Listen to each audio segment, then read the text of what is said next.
Topamos com um rio, e no rio tinha um elefante morto, um crocodilo e um bando de leões. Parecia que algo iria acontecer, porque o crocodilo começou a se aproximar do elefante morto. E aí um macho grande saiu das moitas e veio chegando perto do crocodilo no rio e começou a bater a pata no chão. Basicamente, achamos que estava dizendo ao crocodilo que o território era dele, para ele sair, mas o crocodilo não cedeu.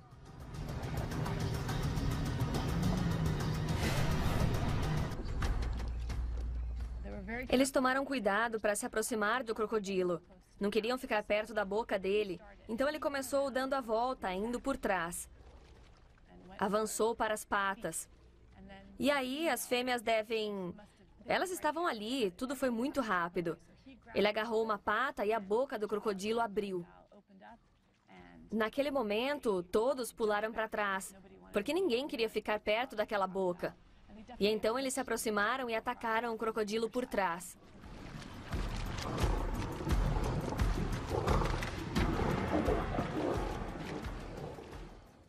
Sinceramente, eu não pude deixar de pensar que não era a primeira vez que esses leões interagiam com um crocodilo desse jeito. Parecia que eles sabiam o que estavam fazendo. Foi emocionante. Nunca tínhamos visto nada assim antes. E ninguém sabia o que iríamos ver. Eu consegui captar essa cena incrível. Esta cena dos leões atacando um crocodilo no rio. Um crocodilo é um oponente formidável para um leão. E é por isso que eles não costumam pegá-los. Há certos membros da espécie dos crocodilos que são mais vulneráveis. Podem estar feridos, podem ser velhos. Este equilíbrio entre predador e presa é um equilíbrio delicado. Ainda mais quando se fala de uma presa extrema, como um crocodilo. Foi rápido. Acabou, eu não sei, não demorou para terem essa interação. Achamos que foi muita sorte, porque a maior parte das pessoas que vão à África não tem chance de ver algo assim.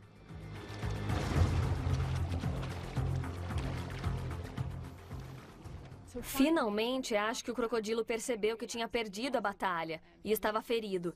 Sua pata direita estava sangrando. Olha o sangue na pata dele. Foi mordida? Sim, tem sangue na pata. Quem foi mordido? O crocodilo tem sangue na pata. Parecia, digamos, bobagem o crocodilo entrar numa briga com leões por uma carcaça de elefante, porque ele era um e eles eram um bando. Era uma batalha perdida. O crocodilo se esgueirou com a pata sangrando e não o vimos mais depois disso.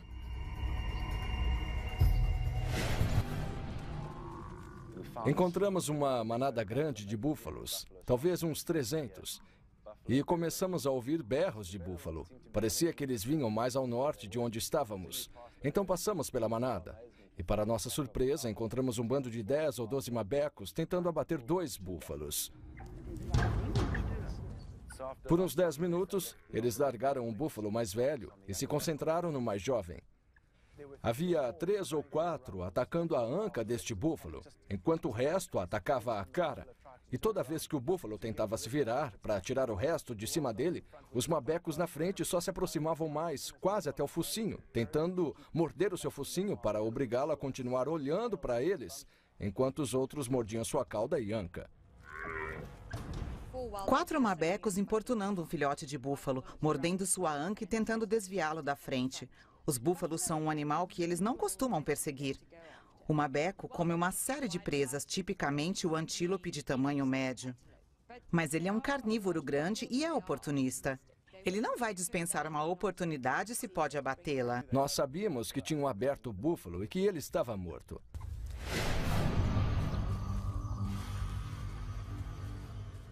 Eu estava com 6 hóspedes e meu guia Foster. De repente, Foster nos mandou parar e gritou, "Leopardo!" Depois de uns 10 minutos sentados ali, ele se mexeu um pouco e a cabeça de um imenso javali fêmea apareceu ligeiramente pelo buraco. Ele ficou tenso e deu para ver que ele se preparava porque ela queria fugir. Segundos depois, ela saiu chispando. Ele saltou sobre o buraco e a apanhou. Ela tentava escapar, era enorme. Algumas vezes ela levantou e ele conseguiu jogá-la no chão de novo. Isto aconteceu 3 ou 4 vezes. Ele acabou conseguindo enfiar as garras nela e segurá-la pelo pescoço. Tem outro leopardo ali, ó. De repente apareceu outro leopardo macho. Isso pode ficar interessante, hein?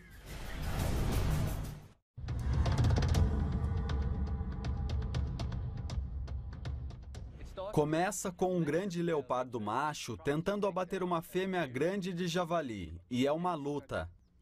Ele a pega pela garganta, mas ela continua de pé e se debate bastante. Aí, saindo do nada, de repente, aparece um leopardo ainda maior. E nós ouvimos o guia dizendo que é um concorrente e eles não têm parentesco. Vemos o segundo leopardo chegar. Ele faz uma pausa e avalia a situação. Ele pausa por uns 5 segundos e eu acho que ele quer determinar o que está havendo. Ele tem 2 opções. Pode espantar o outro leopardo, mas aí o javali vai fugir. Então ele decide ajudar o outro a derrubar o javali. Nossa, isso é incrível! Eles nem se conhecem. Isso é algo que eu nunca vi. 2 leopardos se ajudando. Eles rolaram e os 2 leopardos se reposicionaram e prenderam cada lado do pescoço do javali. Nessa altura, o javali estava de pé, lutando para permanecer de pé. Os 2 leopardos puxavam de lado a lado. Esta briga prosseguiu um tempo. Finalmente, o javali começou a ceder. Não é comum ver 2 leopardos machos juntos assim, ainda mais tão próximos. Claro, eles se encontram em suas patrulhas territoriais. Às vezes, eles literalmente se atropelam em seus limites. E se der sorte, você consegue vê-los brigando, mas vê-los juntos na mesma caçada é praticamente inédito. Ver um leopardo e ver 2 leopardos machos abatendo um javali daquele jeito é algo que eu nunca tinha visto. Leopardos são caçadores altamente eficientes e, normalmente, eles derrubam a presa rápida e eficazmente. Mas não é o caso com javalis. Lembre-se que javalis têm pescoços bem grossos e muitos músculos, onde eles, de fato, tentam subjugar o animal e sufocá-lo. E foi exatamente o que aconteceu com o primeiro leopardo nesse caso. Quando o javali finalmente parou e acabou morrendo, o segundo leopardo que chegou no local se virou. E aí vemos ele se abaixar no lugar. E enquanto ele se afasta, o primeiro macho que fez todo o esforço, que realmente merecia a presa, deixa por isso mesmo e fica para trás, observando sua presa ser levada embora. Não eram apenas 2 leopardos enormes, era também um javali enorme. E ele o carregou com facilidade, e isso nos mostra a força do leopardo. Do começo ao fim foi tudo emocionante. Todo mundo ficou preso naquilo, não dava para desviar o olhar. Você não sabia para onde olhar quando o outro leopardo chegou. Foi sensacional. Guias de caça veem coisas incríveis nos safaris, mas eu até aposto que esta foi a visão mais especial que este jovem guia teve em sua vida. Nossa, nem acredito que isso está acontecendo aqui. Essa foi uma interação presenciada por membros do grupo conservacionista Pretoma, que opera ao redor da Ilha Cocos. Ela durou vários minutos, enquanto o tubarão-tigre tentava um ângulo para pegar a tartaruga. Nesse tempo, a tartaruga tentava evitar virar comida. Ela fica virando o casco contra o tubarão-tigre e continua nadando em direção ao tubarão para ficar de olho nele. Você não quer perder de vista a coisa que quer comer você. Esse é um belo exemplo de 2 animais de características únicas se olhando. O tubarão-tigre é conhecido por caçar todo tipo de coisa. Ele tem, eu acho, a reputação imerecida de ser a lixeira do mar. Mas ele parece ter o hábito de caçar tartarugas marinhas. Várias espécies de tubarão teriam tartarugas como presas. Mas o tubarão-tigre é um dos poucos que consegue perfurar o casco duro da tartaruga, seu esqueleto e outras medidas de proteção. A tentativa de pegar, e particularmente o comportamento evasivo da tartaruga, foi algo incrível de se ver. O tubarão-tigre continua nadando ao redor da tartaruga, tentando pegá-la. Mas veja que a tartaruga fica virando o casco contra a boca do tubarão, assim ele não pode mordê-la. Ela usa o casco como um escudo. O tubarão-tigre tem mandíbulas muito poderosas, que são articuladas de modo a ter uma mordida muito forte. Os dentes do tubarão-tigre também são interessantes. São curvados. E eles têm uma ação mais de serrar. A combinação disso, a ação de serrar dos dentes e a articulação das mandíbulas, significa que ele consegue perfurar o casco da tartaruga de um jeito que não muitos predadores conseguem. O tubarão-tigre continua nadando em círculos ao redor da tartaruga, mas não consegue pegá-la, porque ela continua usando essas contramedidas. E o que presenciamos foi uma estratégia da tartaruga para ficar viva contra um animal feito para comê-la. E ela fica virando o casco contra o tubarão. Assim, é uma superfície larga que o tubarão não consegue segurar. Não importa o tipo de dente que o tubarão-tigre tem na boca, se ele não consegue prender a presa. Outra coisa que vemos é a tartaruga ficando perto do tubarão. Assim, ele não tem como manobrar e pegar a tartaruga de outro ângulo. O tubarão-tigre e a tartaruga quase parecem estar executando uma dança coreografada juntos. A tartaruga fica bem perto do tubarão e começam a virar no lugar. O que se espera que a presa faça é nadar para longe do predador o mais depressa possível. Mas a tartaruga está executando uma ação bem evasiva e deixa o corpo em ângulo e nada de maneira que o tubarão não tem como pegá-la. Observe que são círculos fechados. Ou seja, o tubarão não estava conseguindo manobrar com rapidez suficiente para ter uma boa visão da tartaruga. Também é interessante que a tartaruga imediatamente nade de lado. Assim, o tubarão não tem como mordê-la. O que ela está fazendo é mostrar a parte mais larga de seu casco, grande demais para a boca do tubarão-tigre. Isto também significa que as nadadeiras da tartaruga estão na vertical. E assim o tubarão teria que reorientar o corpo e virar de lado para conseguir morder a nadadeira.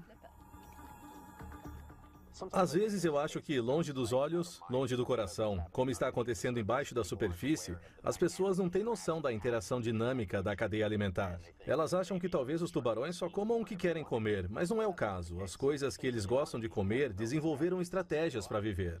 É a cadeia alimentar, não um buffet.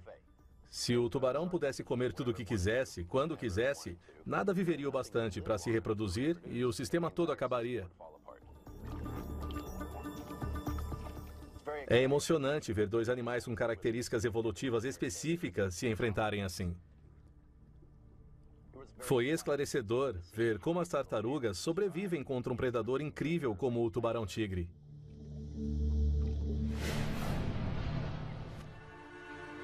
Cada estação traz novos desafios e oportunidades para predador e presa. E às vezes, inesperadamente, o predador se torna presa quando os territórios se sobrepõem. Como quando esta leoa invade o rio de um crocodilo. A batalha improvável dos predadores termina em empate.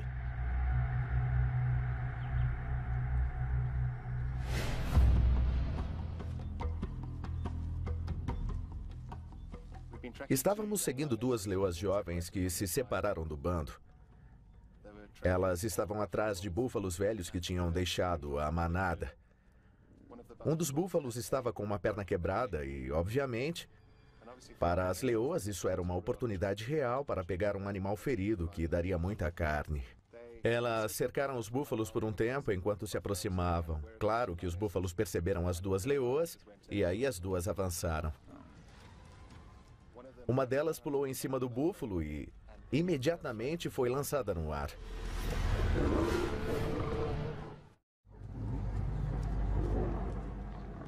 Elas conseguiram jogar o búfalo no chão. Foi de virar o estômago ver essa luta pela vida.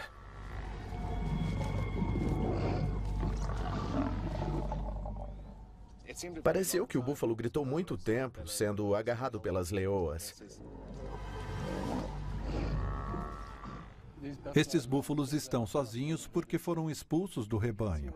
Vemos o búfalo gritando e isso é basicamente um grito de alarme ou pânico. Se tivesse mais uns búfalos ali, haveria chance de coletivamente eles irem ajudar os camaradas. Depois de uns 20 minutos de gritos, o búfalo finalmente fez silêncio.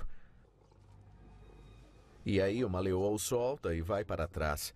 Nessa hora, talvez o búfalo sinta que não está com aquele peso na garganta e consegue levantar a cabeça. E então ele se levantou e se movimentou. Foi sorte, podia ter acontecido qualquer coisa. Os búfalos são animais muito fortes. Se os chifres tivessem tocado na leoa, teria sido fatal. Pelo próprio impacto e óbvio, se um chifre entra no leão, ele pode estripá-lo. Este é um búfalo macho adulto, provavelmente pesa uns 800 quilos e as leoas provavelmente pesam 130, talvez 140 quilos. Atacar um animal desse tamanho pede enormes reservas de força do leão. E você vê inicialmente o búfalo cair e ele parece enfraquecido, mas enquanto está ali deitado, ele está juntando forças, enquanto as leoas, na tentativa de dominar o búfalo, estão usando toda a sua força. Quando o búfalo recupera a força, ele levanta, e sem muita resistência das leoas, ele pôde se afastar. Porém, ele está ferido e outros predadores logo seguirão sua trilha, porque vão saber que ele está comprometido. Este búfalo, através de coragem, força e determinação, conseguiu se safar, mas quando você vê um animal com uma pata quebrada, você sabe que seu fim está próximo. De certa forma, talvez, se tivesse acabado ali mesmo, fosse um pouco melhor.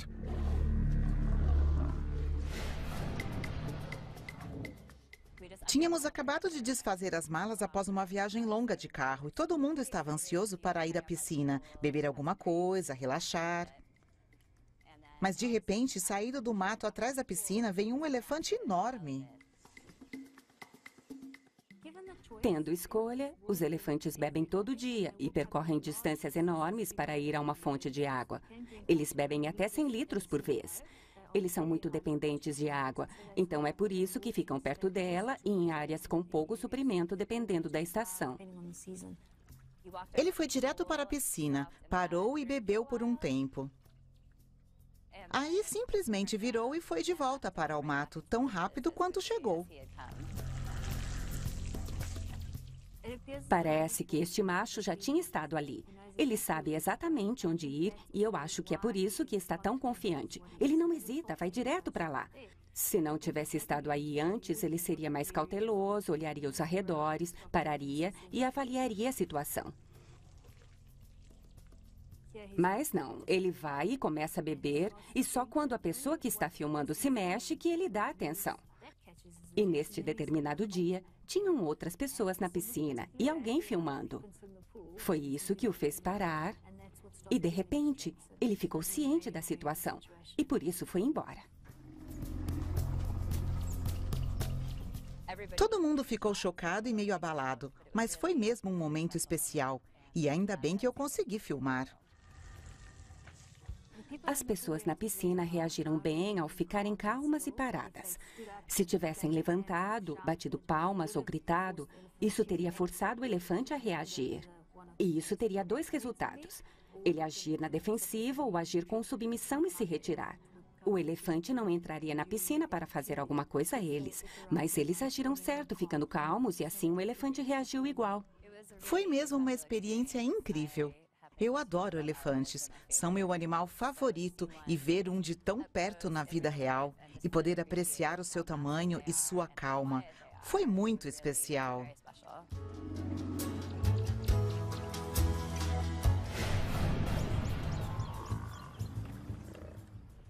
Meu marido e eu estávamos observando búfalos africanos se banhando e pastando perto da lagoa quando, de repente, dois machos começaram a brigar. O nível de violência da luta era incrível. Você via os machucados nos chifres, no escudo acima da testa, por causa da força bruta dos dois animais se enfrentando. Era uma luta intensa. E não ocorreu só danos aos chifres. Eles estavam excretando bastante.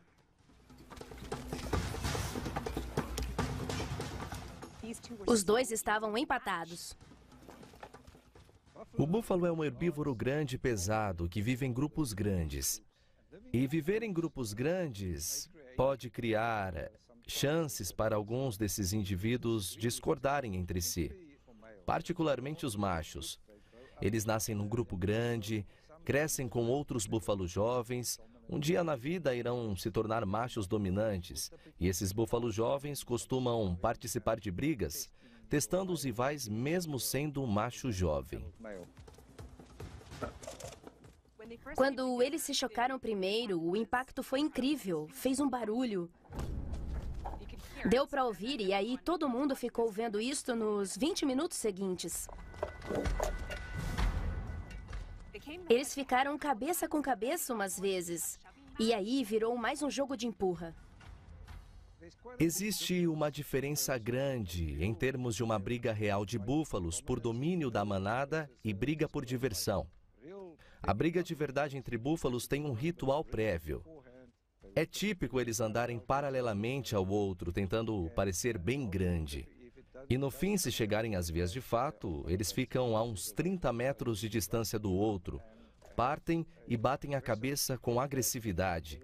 Lutam, até que um búfalo vai perceber que o outro é mais forte. Aí os dois ficaram presos. A pata esquerda da frente do mais velho prendeu sob o chifre do mais novo e o chifre do mais velho estava sendo pressionado fundo na bochecha do outro. O mais velho estava literalmente sendo arrastado.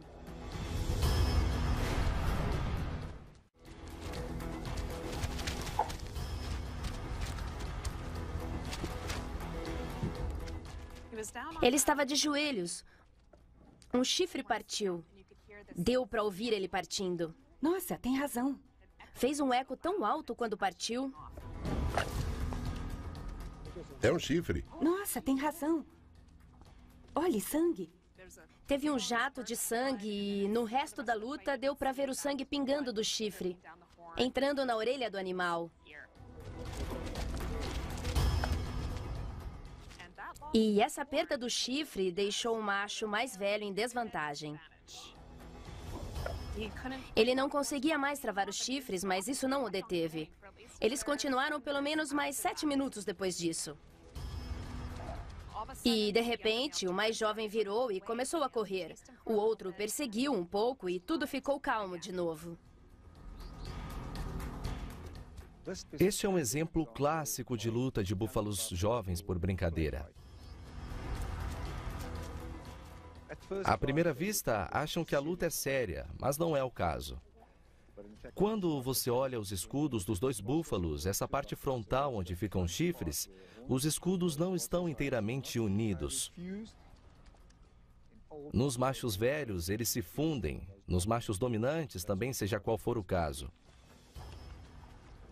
Estes dois machos jovens, travando os chifres, são como dois adolescentes lutando no sofá da mãe.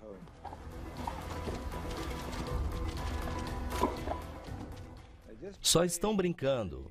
É normal eles lutarem, mas só estão medindo a força do outro e adquirindo experiência de como se comportar numa situação de confronto físico.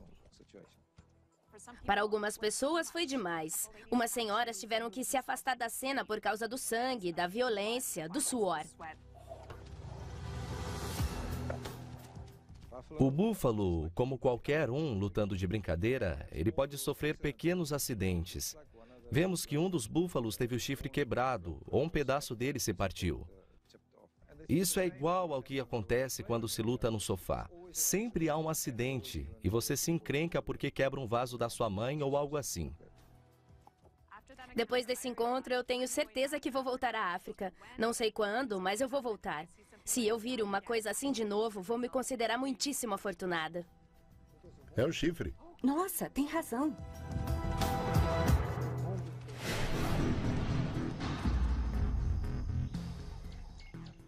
Eu estava num safari e a guia nos levou a um lugar famoso, onde supostamente sempre tem muitos leões e leopardos à solta. Quando chegamos, ficamos maravilhados ao ver um leopardo no alto de uma rocha, comendo sua presa, um impala morto.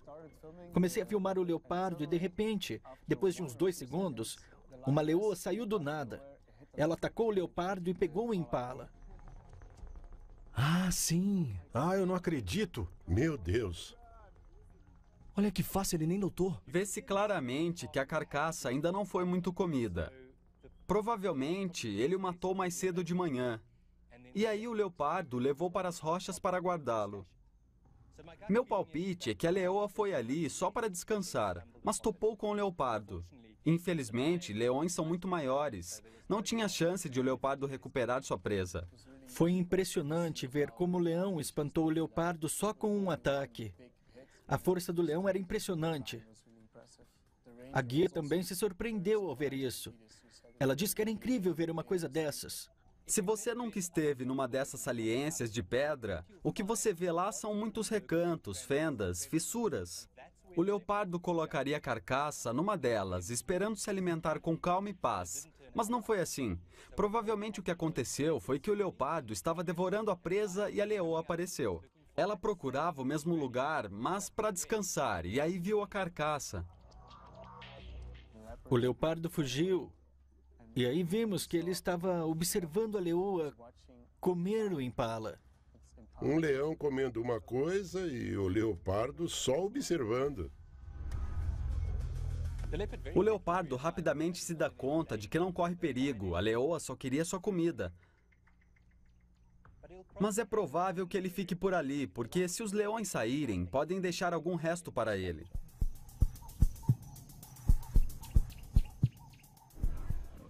Todo mundo ficou empolgado por ver isto. E continuamos falando no assunto a tarde toda. À noite, todos compararam suas fotografias e os vídeos que fizeram. Como leopardos e leões adoram essas pedras altas, sempre se certifique, ao percorrer o Parque Nacional Kruger, de parar e olhar atentamente, porque sempre haverá a chance de ver alguma ação. Nossa!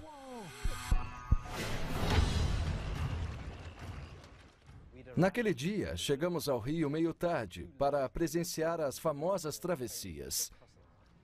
E de início, nós ficamos decepcionados. Tinha um crocodilo grande, com um gnu na boca. Vimos um gnu solitário. Ele começou a se dirigir para a margem do rio, direto para este crocodilo grande.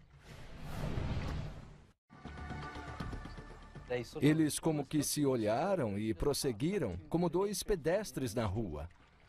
Todos ficamos felizes por esse ser o resultado desse primeiro cenário. A saga continuou para o pobre gnu, que não conseguia achar saída para a margem. E, de repente, um hipopótamo pulou bem na frente dele, e o coitado do gnu levou o maior susto. Hipopótamos tendem a fazer coisas interessantes quando interagem com outras espécies. Isso depende muito da idade e da espécie do hipopótamo.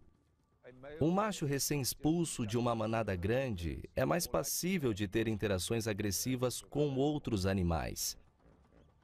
Enquanto que fêmeas que perderam o filhote, talvez afogado ou morto por um crocodilo, são propensas a exibir um comportamento típico, que teriam com um filhote de hipopótamo em perigo.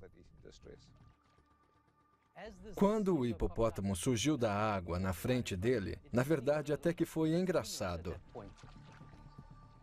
O gnu continuou descendo o rio com o hipopótamo atrás. E obviamente nervoso por cruzar o rio de novo. Ele estava preso entre um barranco, o hipopótamo e a água, e possivelmente outros crocodilos. Torcíamos para que o gnu conseguisse sair de algum jeito. Teve uma hora em que o gnu subiu numa margem e olhou para o hipopótamo, que também saiu um pouco da água, e eles se entreolharam por bastante tempo. E foi um momento muito especial de dois animais se olhando, tentando obter uma resposta para uma pergunta desconhecida. A parte mais engraçada deste incidente todo foi quando o hipopótamo e o gnu acabaram ficando na mesma área plana ao lado do rio. O hipopótamo saiu e deu um susto no gnu, que saiu correndo também. E o hipopótamo foi atrás dele. Ver um hipopótamo perseguir um gnu também foi uma coisa especial de ver e uma parte engraçada da história. Finalmente, o pobre gnu decidiu que o único modo de sair desta infelicidade e deste tormento era atravessar pela terceira vez o rio Mara. e se arriscar com outro hipopótamo, que de fato nadou ao lado dele. E devagar, bem devagar, ele começou a enfraquecer cada vez mais e demorando mais para cobrir a distância na correnteza do rio.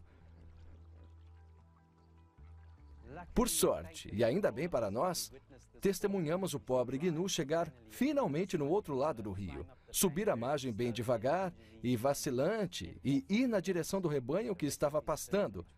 E esse foi um final muito feliz para uma história muito engraçada. Pessoalmente, eu fiquei satisfeito pelo Gnu, que demonstrou coragem e determinação para chegar ao seu destino. E quando ele se dirigiu para o rebanho, foi o fim de uma boa história. Vimos umas garoupas. Tentei chegar perto e filmá-las. Não precisei chegar muito, porque elas vieram atrás de mim. E depois disso, elas ficaram um tempo comigo. A maior parte do mergulho, uma ficou comigo. Ela me seguia, e eu não sei por qual motivo. Talvez ela só quisesse comida. Então eu tentei filmar outras coisas, mas a garoupa ficou comigo. Aí desisti de tentar fazer outra coisa, e eu estava com um amigo que podia me filmar, me divertindo com a garoupa. Passei uns 20 minutos brincando com ela, nadando por ali. E mesmo quando voltei para o barco, vi a garoupa ainda tentando me seguir. Garoupas são grandes, são predadoras. São peixes de Recife. São conhecidas por serem uma espécie curiosa. É frequente se aproximarem de mergulhadores ou objetos estranhos para investigá-los. Isto é particularmente verdadeiro quando estão defendendo seu território. A garoupa está claramente interessada no que está vendo e fica com o nariz grudado na câmera na sequência inteira do vídeo.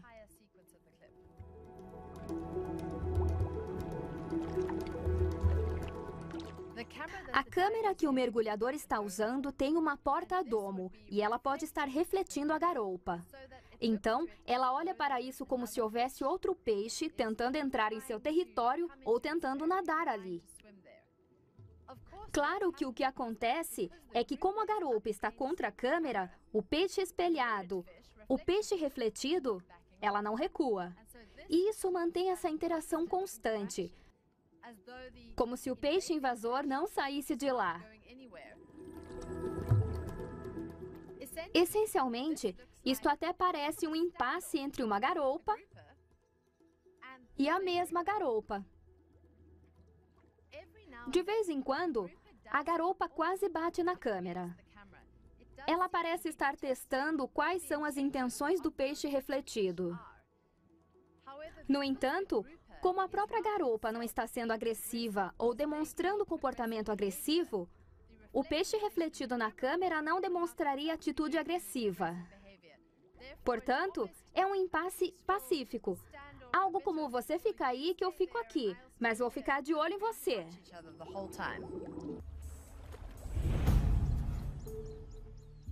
Há fontes quentes vulcânicas nessa área. E os macacos começaram a ver que a 15 graus negativos não havia melhor ideia do que se aquecer dentro das fontes. São grupos de macacos estão na água se aquecendo.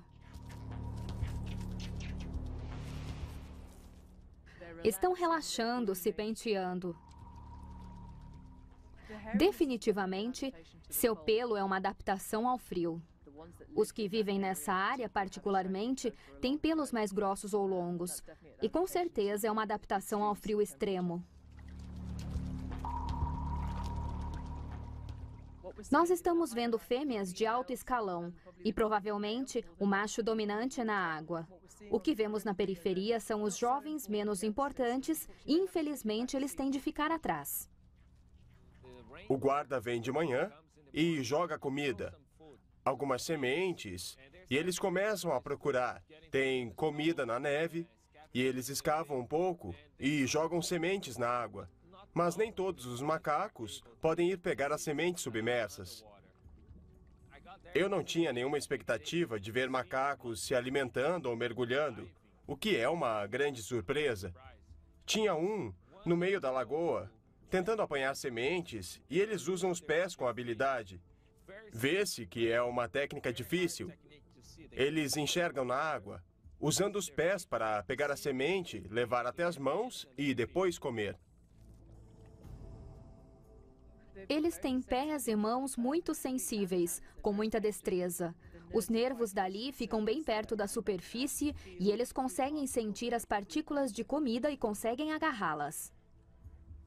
Eu vi um que sabia mergulhar e comer embaixo da água. Então ele conseguia ver, achar uma semente, pôr na boca e depois subir.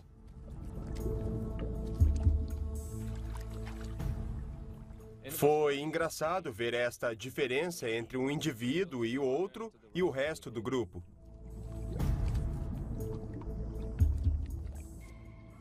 O que vemos, muito provavelmente, é comportamento aprendido. Devia ter um macaco mais inteligente ou alguns macacos que perceberam que em temperaturas geladas essa água é gostosa e eles foram corajosos e inteligentes para entrar. E isso é comportamento aprendido que os outros macacos imitam. Eu nunca tinha visto nada igual antes. Eu vi muitos filmes desses macacos, vi muitos documentários, mas eu nunca tinha visto um macaco mergulhar. Eu sei que macacos têm várias habilidades. Eles são espertos, mas mergulhar na água como nós, procurar comida, isto foi único. Eu acho que foi um macaco muito esperto que aprendeu a mergulhar para não ter de sair da lagoa para pegar comida. A comida vinha até ele. O único desafio era pegar a semente no fundo e um aprendeu a fazer isso com os pés e o outro aprendeu a mergulhar e conseguia submergir e sua recompensa era a comida. O que eu aprendi com essa experiência foi que macacos são animais muito espertos e podem aprender coisas novas, dependendo das necessidades de seu ambiente. Eles têm membros incríveis, pernas e braços que operam muito bem, por isso não precisam de cauda. Isso também existe entre grandes símios e outros macacos que usam cauda prehensile. Eles não precisam ir de uma árvore a outra.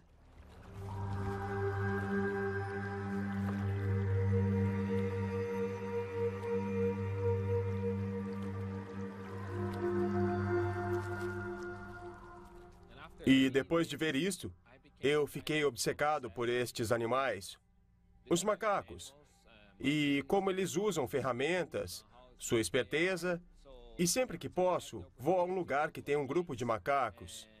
E a maioria deles é esperta, mas alguns são únicos. E eu sempre procuro esses comportamentos singulares.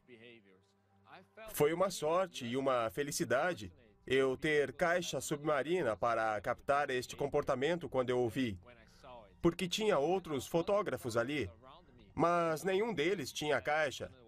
E isto é que é estar no lugar certo, na hora certa. Mas sem o equipamento apropriado, talvez você não consiga capturar. Nós filmamos algo que é, para mim, muito legal. É o que faríamos se estivéssemos num spa em um lugar muito frio.